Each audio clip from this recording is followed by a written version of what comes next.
Passion Nature, avec la Fédération régionale des chasseurs des Hauts-de-France.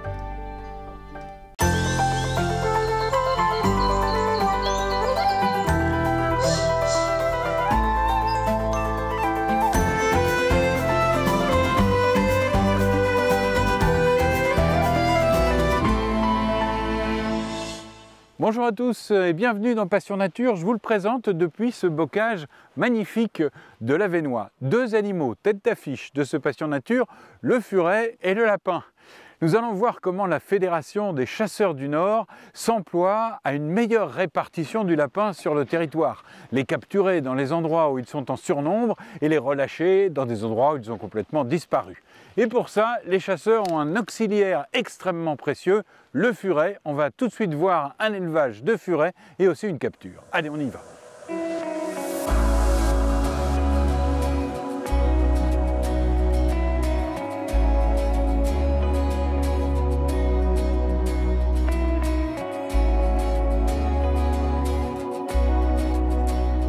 Alors Jonathan, vous nous présentez la famille. C'est votre famille, votre élevage? Oui. Alors ici on a un mâle de furet putoisé qui est âgé de celui-là, il est âgé de 3 ans. Après on a l'autre version en blanc là qui est une femelle.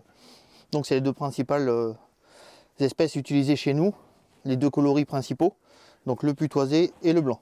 C'est un élevage assez traditionnel dans le Nord, le furet. Oui, par chez nous c'est très répandu, surtout dans l'élevage où on échange beaucoup avec d'autres passionnés et on élève dans le but de faire plaisir à tout le monde. Faire plaisir, mais aussi c'est pour la traque au lapin. Vous nous montrez un petit peu ce personnage. Oui.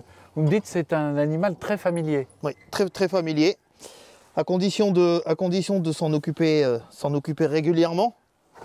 Si on le délaisse un peu, c'est un animal qui peut très vite retourner à l'état sauvage. Mais en étant manipulé régulièrement, il n'y a aucune crainte à avoir. Alors vous pouvez m'expliquer pourquoi est-ce que dès qu'on laisse partir un furet dans un terrier, c'est la panique? Parce que c'est le prédateur numéro 1 du lapin de Garenne.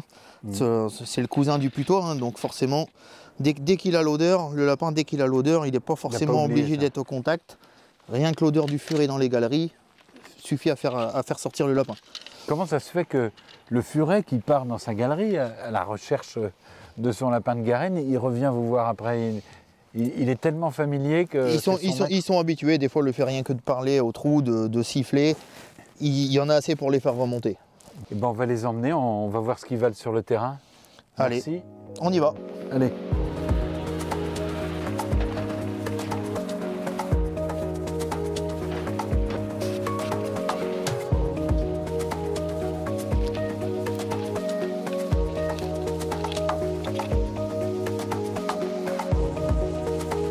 Jonathan, on voit vos équipes, elles ont aménagé déjà cette butte. Qu'est-ce qui s'est passé? Qu'est-ce qu'on fait? Alors là, on a mis deux dispositifs de rattrapage en place. Donc on a les bourses métalliques qui sont ici présentes. Si jamais ça viendra à passer à côté, parce qu'on a des trous qu'on ne voit pas forcément par rapport à la nature du terrain, on a un deuxième dispositif qui est mis en contrebas, c'est un filet, pour avoir une deuxième chance supplémentaire de rattraper les lapins qui essaieraient de s'enfuir.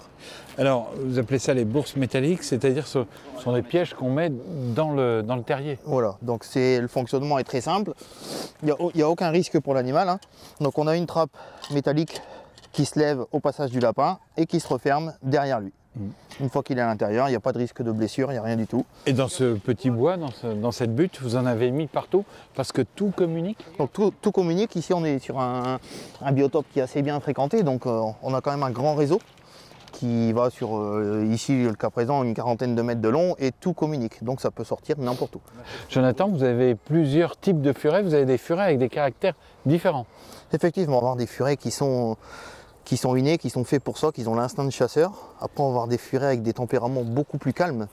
Et c'est des furets qui vont nous être utiles notamment pour, en cas de pépin dans un terrier, si on a un furet qui reste collé, de le faire partir et en fait de déranger ses congénères et de les faire ressortir du terrier rapidement. Quand vous dites rester collé, c'est-à-dire que le furet ne ressort plus et votre bête elle est sous terre, quoi. Voilà, elle est sous terre, souvent elle s'endort avec un lapin et elle ne bouge plus. Ah oui. Donc on se sert de ces furets-là pour dire d'aller remuer un peu là-dedans et de les faire remonter à la surface. Donc on va introduire les furets par le haut du talus, hein, pour dire de pousser tout vers le bas, en espérant que ça rentre dans les bourses et dans les filets.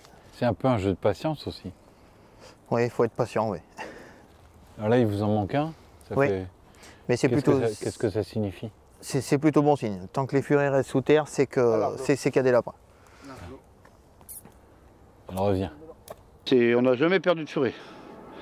Ça a déjà été long, hein, des coups 1 heure et demie à attendre, mais ça fait partie du jeu.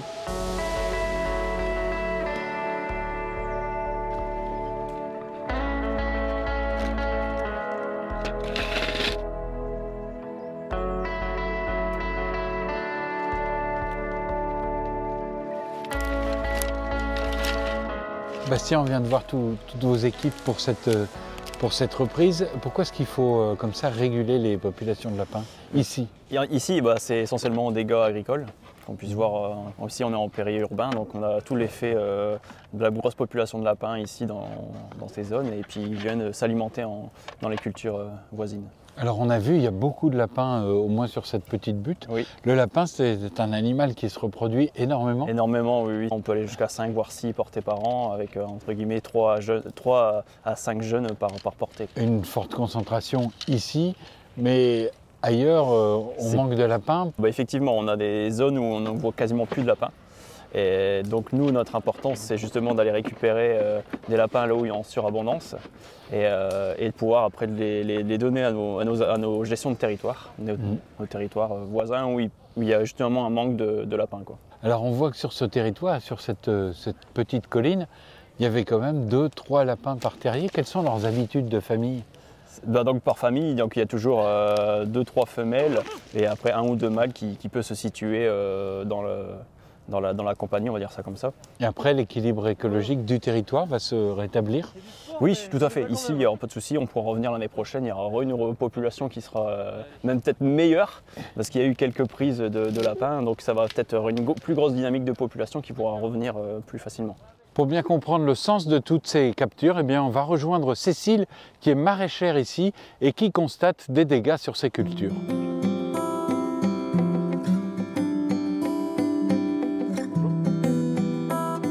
Ça justement, les écorces des arbres, des petits fruits, des jeunes arbres, et puis aussi les cultures, toutes les cultures. Quand c'est l'hiver, c'est absolument tout. Salade, roquettes, épinards, tout y passe. Je peux accepter quelques pertes de culture, mais là c'est trop pour moi, ça compromet vraiment mon activité.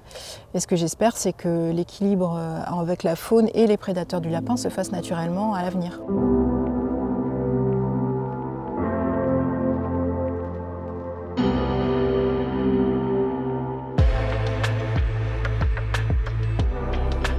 La matinée a été profitable, on a une quinzaine de lapins qui se sont fait capturer, qui ont été pris. Et maintenant, nous sommes dans l'Avesnois et on va assister à leur remise en liberté.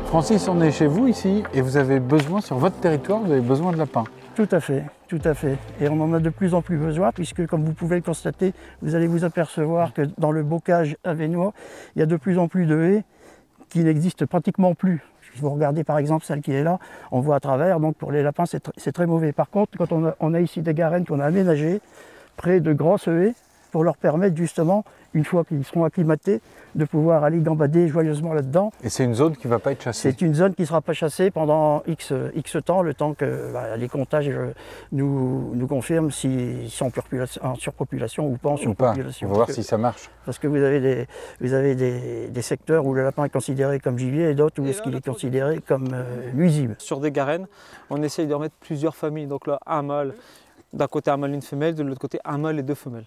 Et on peut estimer que cette famille, elle va prospérer quand? C'est ce qu'il faut l'espérer. Les jeunes ils vont arriver au mois de début mars.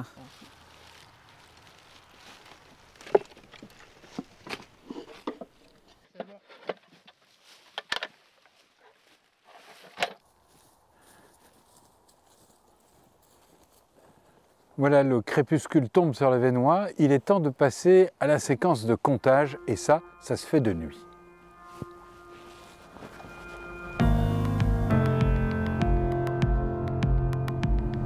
Au bout de la rue, tu prends à droite. Ouais.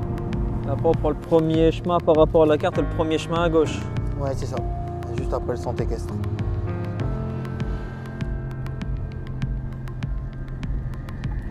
Bon, nous y voilà. On va démarrer le tronçon, donc c'est le tronçon numéro 6. On va démarrer ici, une petite pause. Le compteur est bien 0. Vérifiez bien que les phares éclairent à peu près à 10h10 pour que j'ai un œil sur les projecteurs. C'est bon pour toi? C'est très bien. C'est bon, c'est parfait. Allez, c'est parti.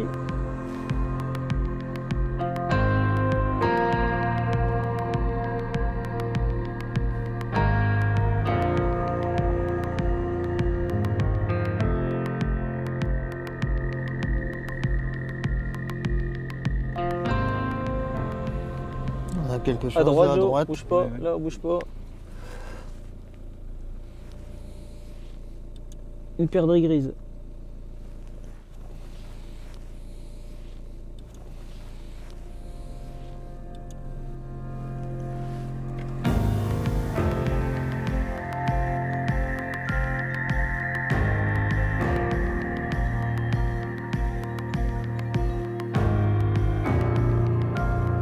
Sébastien, pourquoi est-ce qu'il faut compter la nuit? Nous comptons la nuit parce que c'est là où l'espèce lièvre est en pleine activité. Dès la sortie de la nuit, ils sortent pour se nourrir. Donc c'est le meilleur moment pour les observer tout en début de nuit. Mais ce comptage, c'est pas uniquement sur les lièvres. Non, non, on prend en compte aussi les chevreuils parce que nous apercevons depuis quelques années que les populations explosent en plaine. À quoi ça sert ce comptage alors? Ce comptage, ça sert à suivre l'espèce lièvre. Donc nous avons un circuit qui est fixe, qui est réalisé tous les ans à la même période, c'est-à-dire de janvier à février, où au bout de ce comptage, nous allons avoir un nombre de lièvres, et ce nombre de lièvres va être ramené au kilomètre éclairé. Donc on appelle ça des indices d'abondance, ce qui va nous servir à attribuer notre plan de chasse. Donc c'est-à-dire que si l'indice augmente, on va pouvoir augmenter les prélèvements, et si l'indice baisse, nous allons devoir baisser les prélèvements. La nuit sera longue, nous sommes déjà au 7e tronçon, nous avons répertorié ensemble une quarantaine de lièvres et ça va continuer. J'espère que cette émission Passion Nature vous a intéressé, que vous avez appris plein de choses comme nous. Merci beaucoup à Boris Nicolas de l'avoir réalisé dans des conditions difficiles. Courir après les lièvres et les lapins, c'est pas toujours très facile. Et à très bientôt pour un nouveau Passion Nature.